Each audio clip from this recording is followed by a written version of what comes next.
បាទសួស្តីបងប្អូនទាំងអស់គ្នាបាទថ្ងៃនេះគឺយើងមកជួបគ្នាម្ដងទៀតហើយថ្ងៃនេះគឺមានទស្សនីយភាពប្លែកបាទយកមកចែកជូនបងប្អូនទស្សនាទាំងអស់គ្នាថ្ងៃនេះដែរគឺយើងមានជាទ្រូកង្កែបបាទយើងមានចំនួន13ទ្រូហើយយើងមានបាទជាមួយនឹង JB បាទជាកាមេរ៉ាមែនដែលតាមផ្នែកសកម្មភាពយើងទៅដាក់ទ្រូកង្កែបទាំងអស់គ្នាសម្ភារៈដែលយើងត្រូវមានដើម្បីដាក់ទ្រូកង្កែបគឺយើងទី1យើងមានទ្រូកង្កែបហ្នឹងឯងទី2យើងមានឈើសម្រាប់ពន្ធទ្រូកង្កែបយកទៅដាក់យើងមានចបមួយឬក៏ប៉ែលមួយមកហើយយើងមាននុយកង្កែបផងដែរហើយចំណែកឯនុយកង្កែបគឺអាចជាត្រីល្អិតដែលយើងដាក់សាច់បានជាត្រីចង្វាឬក៏ជាក្បាលត្រីកិនក៏បានដែរប៉ុន្តែប្រភេទក្បាលត្រីកិនគឺមិនមែនជាចំណងចំណូលចិត្តរបស់កង្កែបទេចំណងចំណូលចិត្តរបស់កង្កែបគឺប្រភេទត្រីល្អិតកូនត្រីល្អិតដែលយើងដាក់ស្បៃសាបបានហើយជាក់ស្ដែងទ្រូកង្កែបដែលខ្ញុំយកទៅដាក់នេះគឺជាប្រភេទទ្រូកង្កែបបុរាណដែរពីដើមមកគឺយើងមានតែប្រភេទទ្រូដែលមានសន្ទះនេះឯងប៉ុន្តែទ្រូពីមុនគឺជាប្រភេទទ្រូធំព្រោះដោយសារកង្កែបពីដើមក៏ធំដែរតែបច្ចុប្បន្នកង្កែបមិនសូវធំប្រហែលទេអញ្ចឹងយើងធ្វើទ្រូតូចបានហើយដើម្បីស្រួលពន្ធណាមួយក៏ស្រួលជីកដីដើម្បីដាក់ដែរកាលណាទ្រូធំពេកយើងក៏ពិបាកចំណាយកម្លាំងខ្លាំងដើម្បីជីកដីហើយក៏វាមិនមែនជាលើកទី1សម្រាប់ខ្ញុំក្នុងការដើរដាក់ទ្រូកង្កែបផងដែរគឺវាជាជំនាញហើយនឹងជាអាជីពមួយផងដែរកាលពីក្មេងហើយជាក់ស្ដែងទ្រូទាំង13ហ្នឹងក៏មិនមែនជាទ្រូខ្ញុំទេគឺខ្ញុំបានទៅខ្ចីប្អូនយកមកដាក់2-3ថ្ងៃដើម្បីយកកង្កែបមកឆាក្តៅបាទហើយដោយសង្កេតឃើញថានៅក្រោយផ្ទះរបស់ខ្ញុំមានស្រះបាទមានត្រពាំង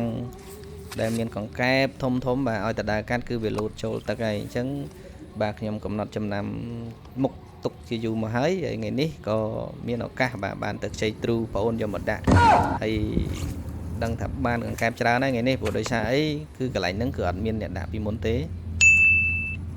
ហើយទ្រូកង្កែបជាក់ស្ដែងវាមានទៅតាមប្រភេទនីមួយទៅតាមតំបន់ទៅតាមស្រុកតាមខេត្តផ្សេងហើយសម្រាប់អ្នកស្រុកស្ទងអ្នកខាងឃុំចំណាលើគឺជាប្រភេទទ្រូដែលខ្ញុំដាក់នេះឯងប៉ុន្តែវាមានទំហំធំជាងនេះបន្តិចប៉ុន្តែដោយសារទ្រូនេះគឺបងអូនខ្ញុំធ្វើរៀងតូចដោយសារប្រហែលឆ្នាំចុងក្រោយនេះគឺយើងមិនសូវសបោកង្កែបទេបើមានក៏មានតែទំហំតូចដែរអញ្ចឹងយើងត្រូវធ្វើទ្រូឲ្យតូចដើម្បីងាយស្រួលក្នុងការយើងយកទៅដាក់ក្នុងមួយឆ្នាំយើងអាចដាក់ទ្រូបាន2រដូវទី1គឺរដូវចាប់ផ្ដើមសាបព្រោះដកស្ទូងហ្នឹងគឺកង្កែបចាប់ផ្ដើម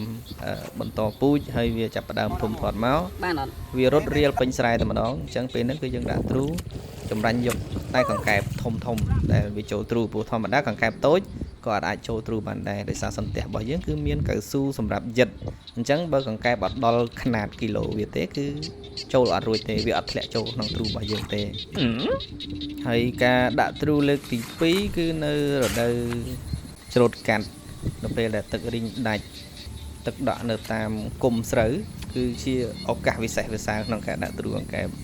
ហើយការដាក់លើកទី2នេះគឺអត់មានកង្កែបតូចទេបងប្អូនគឺជារដូវដែលកង្កែបពេញធំធាត់ល្អហើយអ្នកដាក់ទ្រូកង្កែបមិនចាំបាច់ពាក់ខោអាវស្អាតពេកទេដូចដែលបានបងប្អូនឃើញនេះឯងគឺមកវិញគឺលាងសាប៊ូ 3-4 ដងទើបបាត់ក្លិននុយណាព្រោះក្លិននុយហ្នឹងគឺវាមានក្លិនឆ្អាបក្លិនស្អុយអាហ្នឹងជានុយជាចំណងចំណូលចិត្តរបស់កង្កែបហើយដោយដែលបងប្អូនឃើញហ្នឹងការដាក់ទ្រូកង្កែបរបស់ខ្ញុំគឺមិនលឿនប្រហែលទេដោយសារខ្ញុំវាបាទបោះបង់អាជីពនឹងជិត20ឆ្នាំទៅហើយថ្ងៃនេះគឺរំលឹកក្បាច់គុណចាស់អញ្ចឹងទ្រូតា13ទ្រូទេគឺខ្ញុំដាក់តាំងពីភ្លឺរហូតដល់ងងឹតតែម្ដងជាមួយនឹង idol JB បន្ទាប់ពីយើងដាក់ទ្រូអស់ហើយគឺយើងនឹងធ្វើការលើកបាទយើងលើក2ដងលើកទី1គឺយើងដាក់រួចរយៈពេល3ម៉ោងគឺយើងធ្វើការដើរចាប់កង្កែបក្នុងទ្រូម្ដង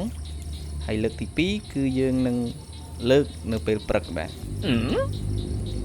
ព្រោះថាបើសិនជាយើងមិនដើរលើកពេលយប់មួយសាបន្ទាប់ពី3ម៉ោងក្រោយពេលដែលយើងដាក់ទ្រូមួយចំនួនដែលវាមិនសូវរឹងមាំល្អបើកង្កែបធំវាអាចនឹងដាល់វាលោតបុកបាក់ទ្រូអញ្ចឹងណាហើយពេលព្រឹកយើងធ្វើម៉េចលៃលោក ក្រោកមកលើកទ្រូរបស់យើងម៉ោង5 6ទៅតាមតំបន់ដែលមានខ្មោចតិចឬមានខ្មោចច្រើនឬក៏អត់ខ្មោច